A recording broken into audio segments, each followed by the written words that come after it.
The strange light in the sky. It was a quiet night in a small town, far from the busy cities. The sky was clear, and stars were shining brightly. Jack, a 17-year-old boy, was sitting near his bedroom window, looking at the stars. He often did this when he couldn't sleep. The night made him feel peaceful. But tonight, something strange happened. Suddenly, Jack saw a flash of blue light in the sky. It moved too fast for an airplane or a shooting star. Within seconds, the light got brighter and crashed into the forest behind his house with a loud boom. Jack jumped up, his heart beating fast. "What was that?" he whispered. He grabbed his flashlight, put on a hoodie, and quietly sneaked out of the house. His parents were asleep, and he didn't want to wake them. He ran toward the forest. Everything was dark and quiet except for the smoke rising from between the trees. The smell of burning metal filled the air. Jack followed the smoke and soon reached a small clearing. What he saw made him freeze. There in the middle of the grass was a small round spaceship. It was glowing blue and had strange symbols all over it. Part of it was broken, and sparks flew out. Jack stepped closer carefully. Then he heard a sound like crying. He turned his flashlight slowly and saw something hiding behind a tree. It was small, shaking, and making soft noises.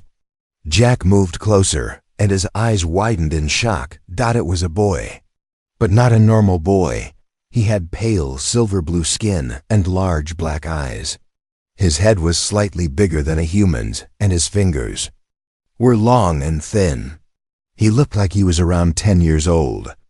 His clothes were torn, and one arm was bleeding. The alien boy looked at Jack with fear. He backed away and spoke in a soft, shaky voice. "Please, don't hurt me." Jack raised his hands. "It's okay. I won't hurt you," he said gently. Who are you?" The alien boy looked around, still scared. "My name is Zaruk. My spaceship crashed. I was running from bad people." Jack knelt beside him. "Are you alone?" Zaruk nodded.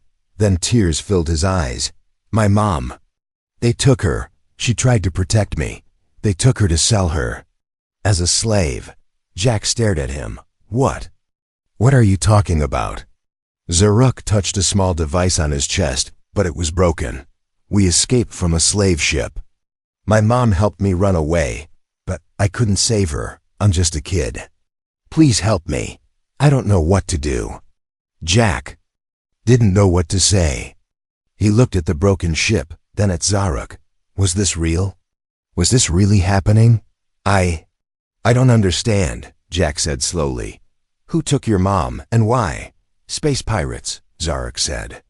"They take people from weak planets. They sell them for money or trade them for power. My planet was attacked. Many were taken. My mom and I escaped, but they followed us. She made me run. Now they have her." Jack felt a chill run down his spine. This was bigger than anything he had ever heard. Aliens, space pirates, slavery. But the fear in Zaruk's eyes was real. His pain was real. "I have to find her," Zaruk said. "I have a tracker, but it's broken. I need time to fix it. I need help." Jack nodded slowly.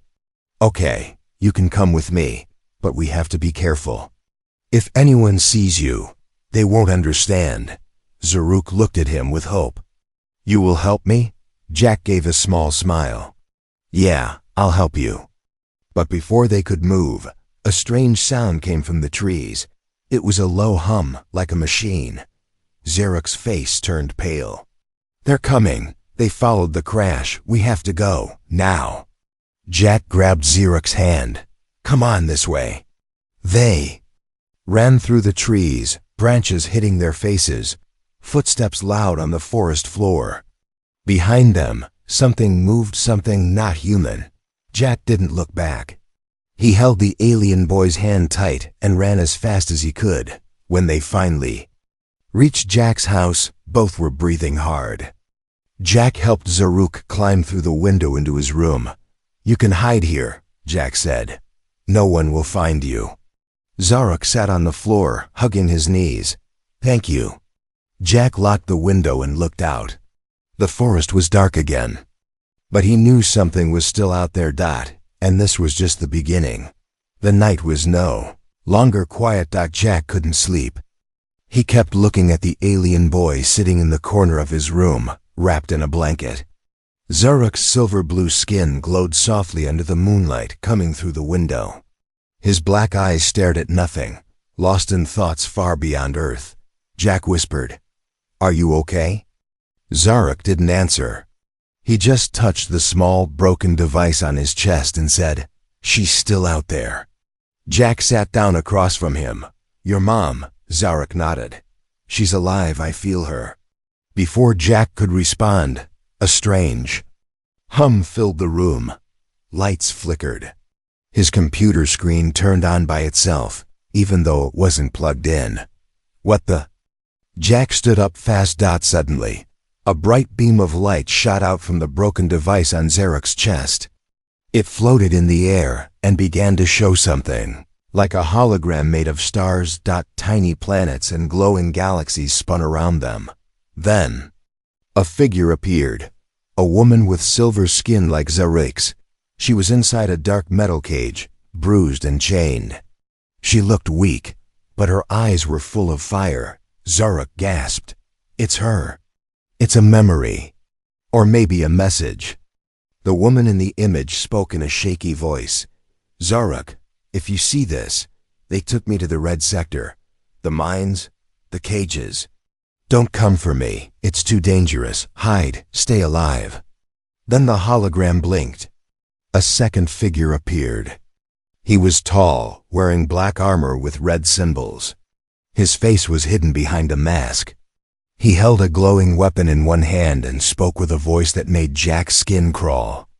"If the boy escaped, find him. Anyone who helps him dies." The hologram ended. The room went dark. Jack turned slowly toward Zarok. Who was that guy?" Zarok's voice was low. "The one who took my mother. His name is Varnak. He hunts people like me. He works for the slave traders." Jack walked to his desk and sat down, his hands shaking. "Okay, now I'm scared." Zarok stood. "I told you not to help."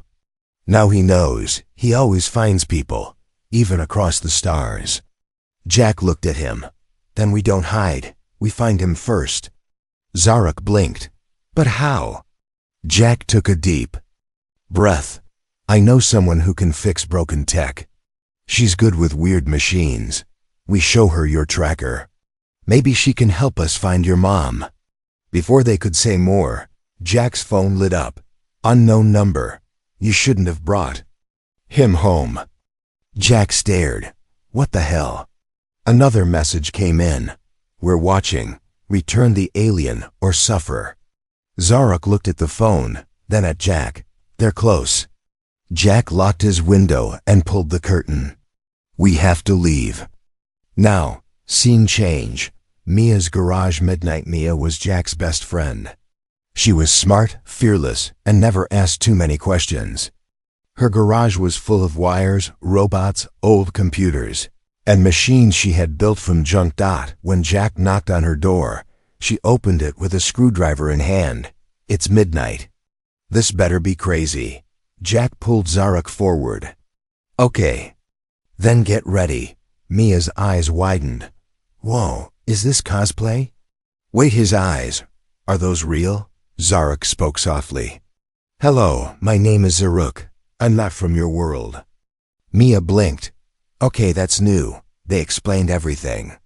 The crash, the pirates, the message, the threat. Mia looked at the broken device on Zarok's chest. "Give me 10 minutes." She connected wires, soldered circuits, and linked it to her laptop. Sparks flew. The device beeped once, then twice. A new map appeared on the screen. It was not Earth, it was space. "There," she pointed. "That signal, it's still active. Someone is calling for help. But what?" Jack asked. Mia frowned. "It's coming from outside the solar system. And someone else is tracing the signal. Jack leaned in. Who? Mia didn't answer. The garage lights flickered. A loud bang came from outside. Someone or something was trying to open the door. Mia's voice dropped. You led them here. 1 hour ago, Mia's garage was full of tools and quiet humming machines. Now it was a battlefield. Broken glass covered the floor. Smoke floated in the air. Something or someone had attacked. Jack's voice echoed in the dark. Mia Zaruk. Number. Answer. Jack coughed and pushed through the smoke. His heart was racing. Please be okay. Then a soft blue glow lit up the far corner. It was Zaruk curled under a metal table, shaking. His skin flickered between silver and pale white. Fear. Jack ran to him. Hey, you okay? Zaruk looked up with wide eyes. They were here. I saw them. Black eyes, no face. Jack helped him stand. Where's Mia? A voice came from behind. Still alive, thanks to me. Mia appeared from behind a shelf, holding a baseball bat and a small drone with a burned rotor. Her face had a cut, but her eyes burned with energy. I set off a short-range EMP, she said, breathing hard. It disabled the thing. Whatever. It was, but it wasn't human. She pointed at the drone. It tried to hack me. Not just my gear, my brain. Jack stared. What? Mia wiped blood from her forehead. That was no normal machine. It was controlled by something alive, something smart. Zaruk stepped forward. It was a signal hunter. A creature made from energy and metal. They follow signals, like mine. Jack looked at the damaged tracker on the table. So they followed that? Zaruk nodded. And they're not done yet. Mia turned back to her laptop, which had sparks coming from the screen. They fried everything. But I saved one piece of data, the message your mom sent. She clicked a few keys. The screen glitched, then showed a distorted voice recording. A woman's voice, broken and weak. Zaruk, if you're hearing this, I'm being moved to Sector 9. Mines, chains, pain. Don't trust the signal. Then static. Jack frowned. What does that mean? Don't trust the signal? Zaruk's voice dropped. It's a trap. The room went silent. Jack whispered. You think? Your mom's message wasn't real? Zaruk looked down.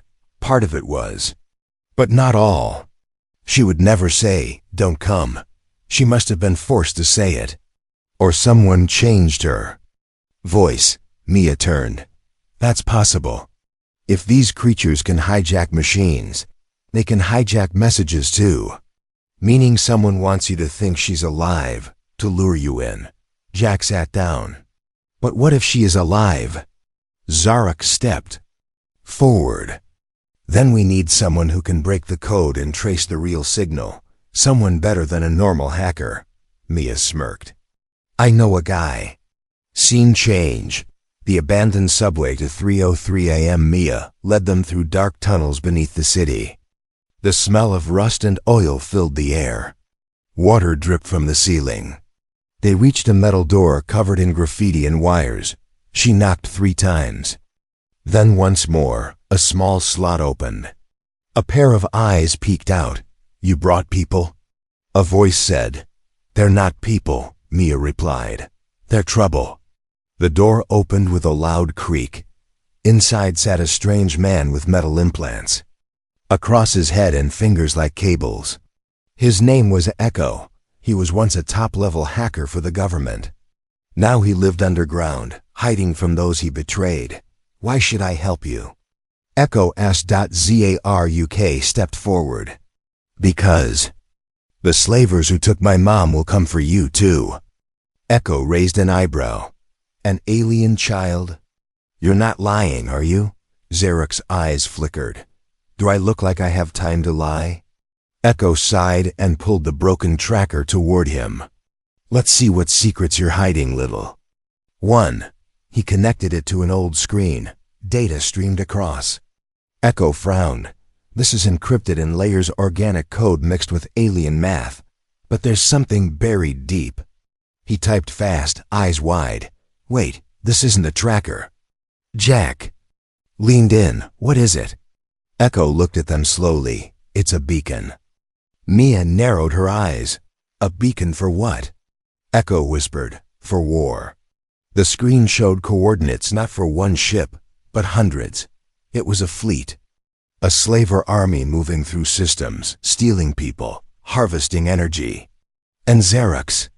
Mother? She was being taken to the center of it. Sector 9. Zia RUK whispered. That's where she is. We have to go. Echo shook his head. If you follow that path, you won't just find her, you'll find all of them. Jack stood tall. Then we get ready. No more running, Mia smirked. Let's break a few stars.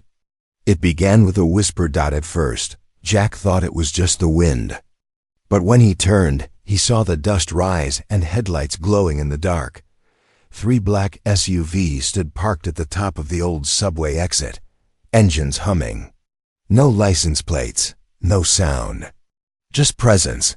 They found us, Mia said, her voice shaking. Jack looked back into Echo's hideout. We can't go out the front. We don't have a choice, Echo replied. He opened a drawer and threw Jack a small glowing cube. Take this, it has everything: coordinates, maps, identities.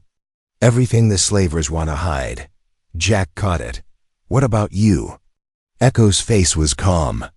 I'll buy you 10 minutes, but if they get that cube, we all lose.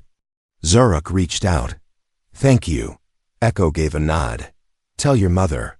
She was brave. Then the lights cut out. Scene shift. Rooftops and shadows. 2 minutes later, Jack, Mia, and Xerox ran across broken rooftops. They had escaped through a hidden tunnel behind Echo's den. Below them, shadows moved. The men in black were searching, silent. Fast and inhuman. Jack looked back. We need to get to the spaceport. Mia checked her wrist scanner. It's 7 miles away. We can take my hoverbike, but it only fits 2. Jack didn't hesitate. Xerox rides with you. I'll find another way. No, Xerox said. We stay together. Jack crouched behind a wall. Listen. They want you, not me. I'll slow them down. Meet me at the old launch field. Suddenly crack. A laser bolt hit the wall inches from Jack's face. They've got drones, Mia shouted. Move! They jumped across rooftops, ducking and weaving. One of the drones chased them, its red eye glowing like a demon's. Xerox turned and raised his palm. A strange light pulsed from his hand, blue and sharp. The drone sparked and crashed. Jack stared. What was that? Xerox looked surprised. I don't know. I've never done that before. Mia grinned. Do that again next time. Scene shift. Abandoned freeway. Minutes later, they reached Mia's hoverbike. It looked like a junkyard machine, but it was fast. She handed Jack a flare. Light this when you get to the field. I'll circle around and pick you up. Jack nodded and sprinted off into the night.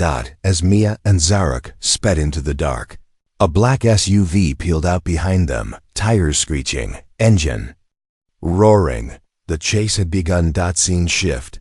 Jack sighed, running for his life. Jack ran through the wrecked city. Every light felt like a target. Every shadow could hide something watching him. Suddenly, a van pulled in front of him. 2 figures stepped out, tall, masked. Not police. One of them whispered, "Give us the cube." Jack pretended to reach into his pocket, but instead threw a brick at a streetlight and ran down the alley. The men chased him. He ducked into a shop. Hiding behind the counter, breathing hard, he activated the flare. Scene shift. The launch field. Mia's hoverbike soared across the highway, dodging trees and ruined buildings. Xerox held tight behind her. We're almost there, Mia shouted. I see the flare, but then boom. The bike was hit from behind. They flew forward, crashing into the grass. Smoke rose.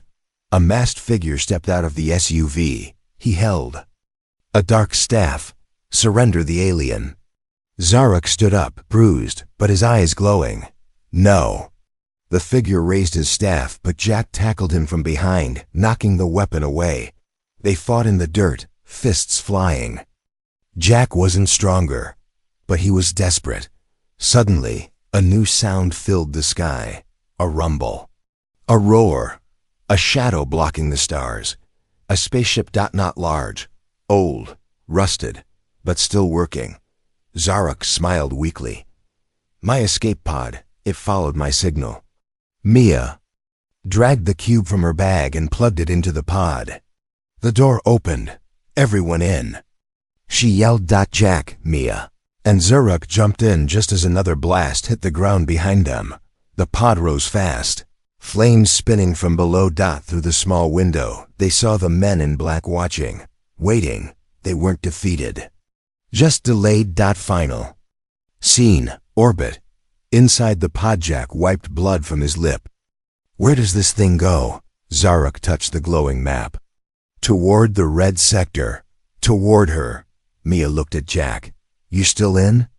Jack leaned back and looked out at the stars. I'm not turning back. Outside, space opened wide. Below them, Earth looked peaceful. But above, war was waiting.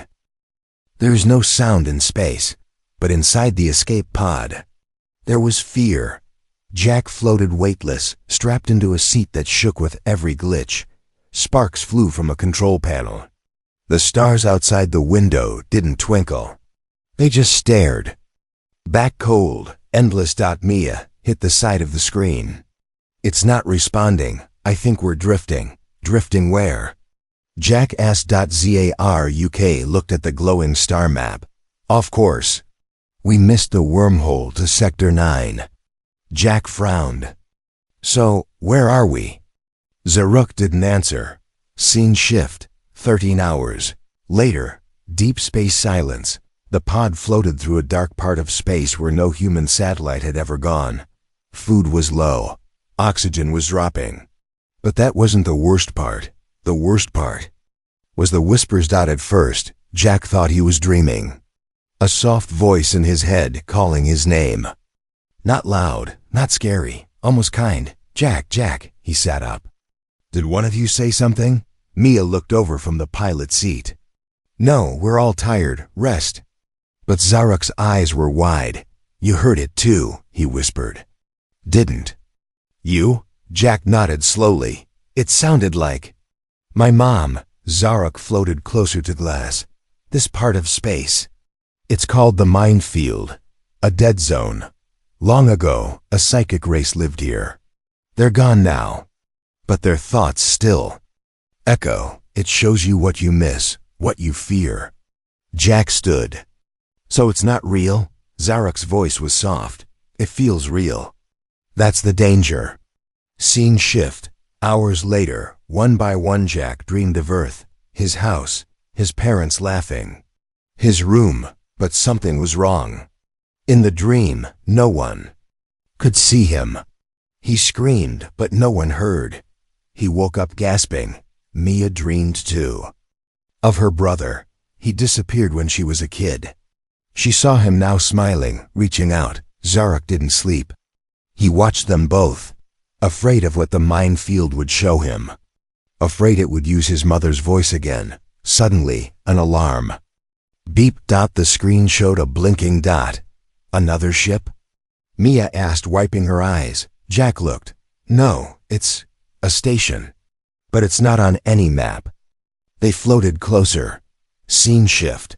The ghost station. It looked like a giant wheel, broken and drifting. Lights flickered inside, even though it seemed abandoned. We should dock, Zaruk said. There may be oxygen, maybe help. Mia hesitated. Or maybe more ghosts. Still, they entered. Inside it was quiet.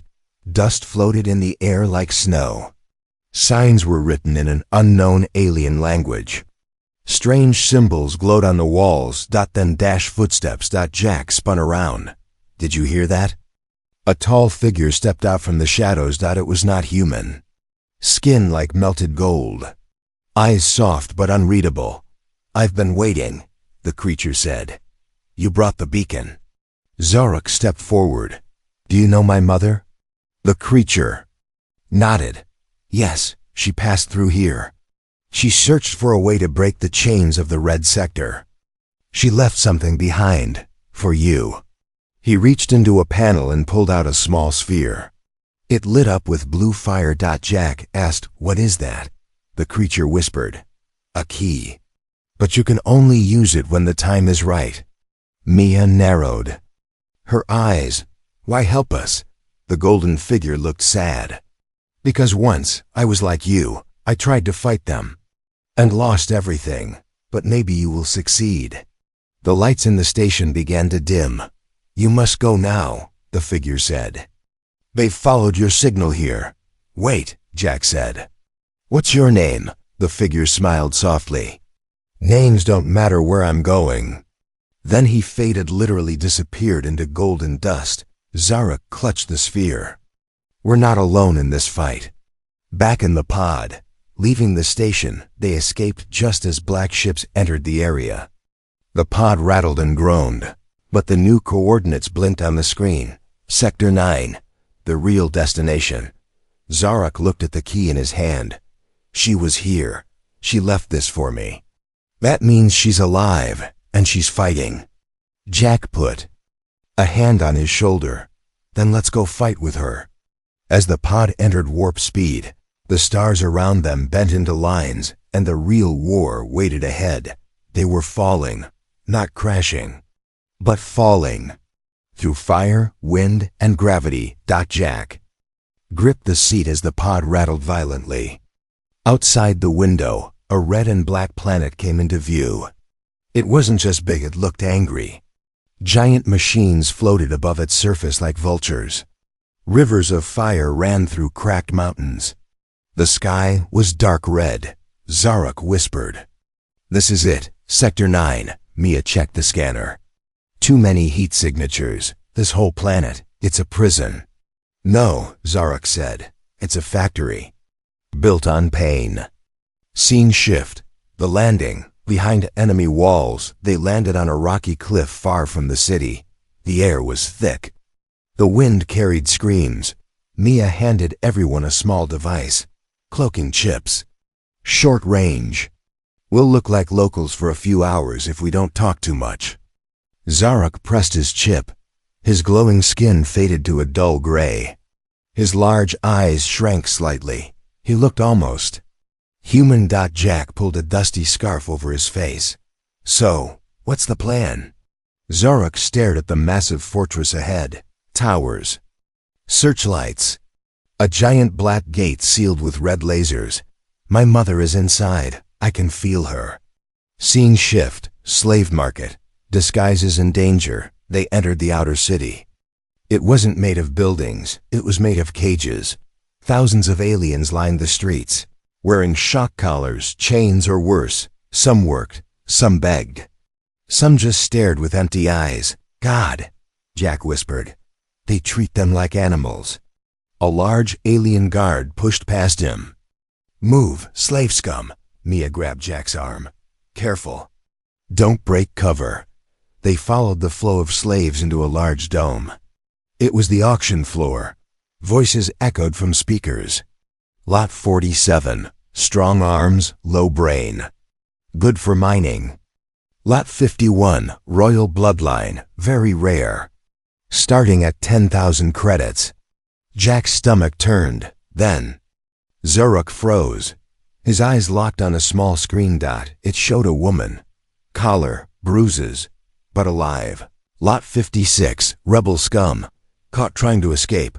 Punishment soon." Zarek's voice cracked. "It's her."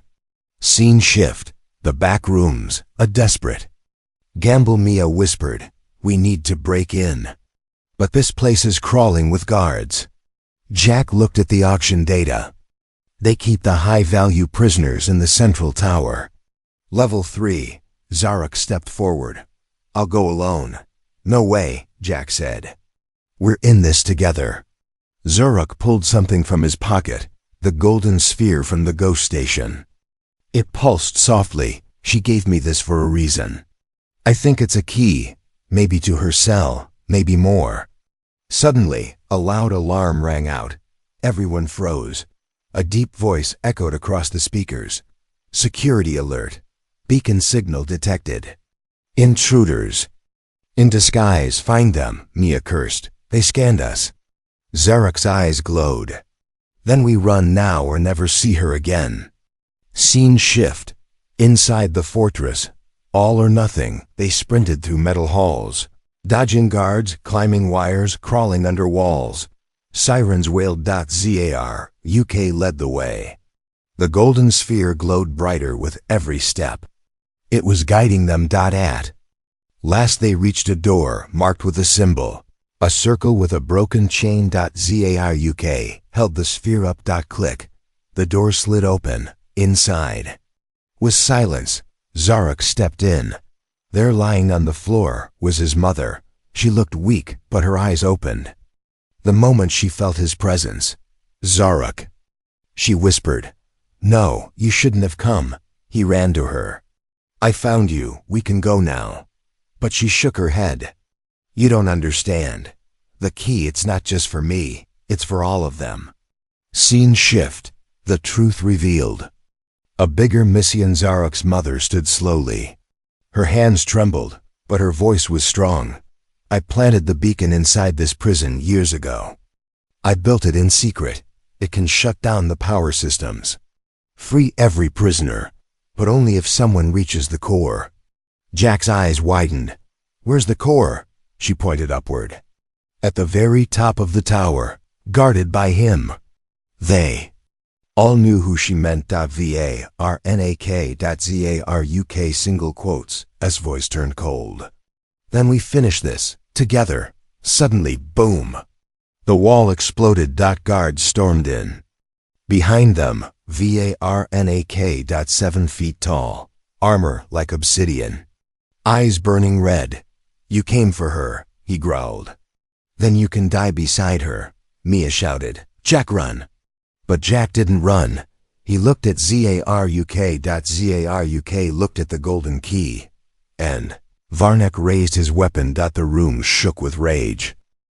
The room had no sound, not from fear, not from silence, but from the weight of choice. Varnak stood at the center, a black monster of metal and fire. His red blade hummed in the air, dripping with energy. Jack was frozen.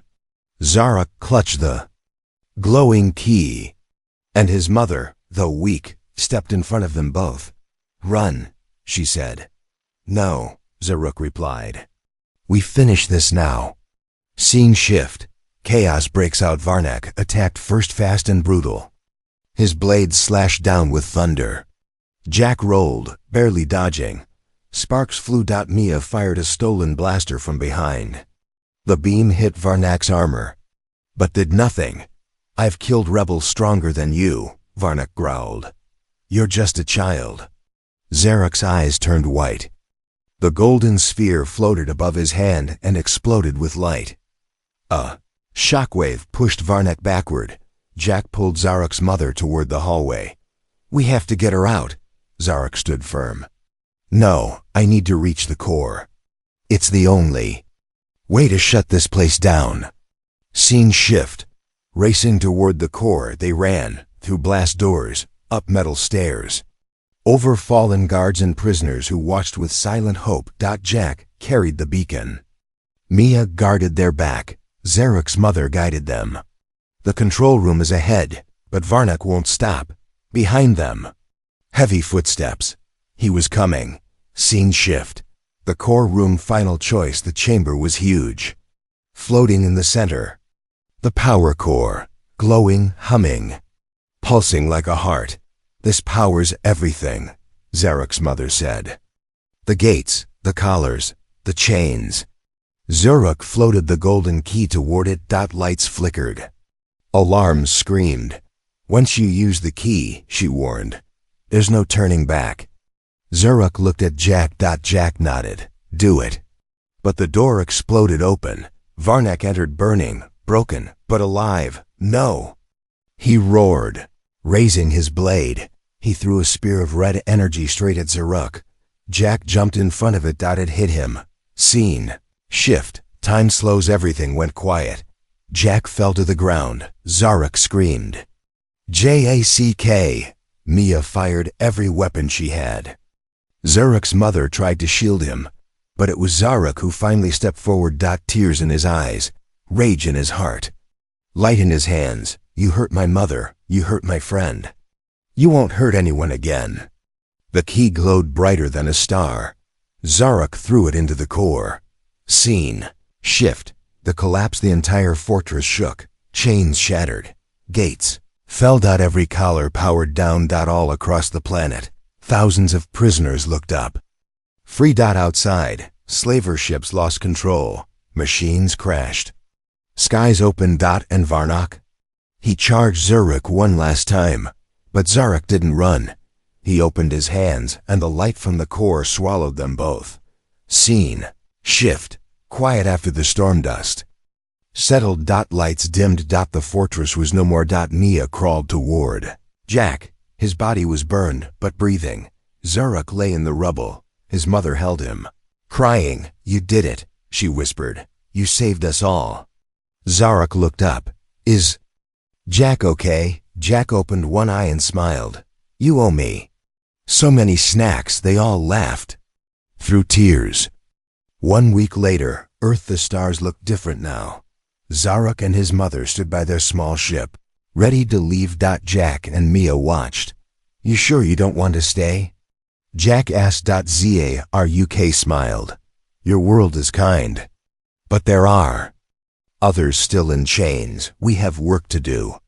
Jack held out his hand. Zarek shook it, then pulled him in for a hug. You didn't just save my mom, Zarek said. You saved me. The ship rose slowly. As it disappeared into the sky, Jack whispered, Goodbye, Star Brother.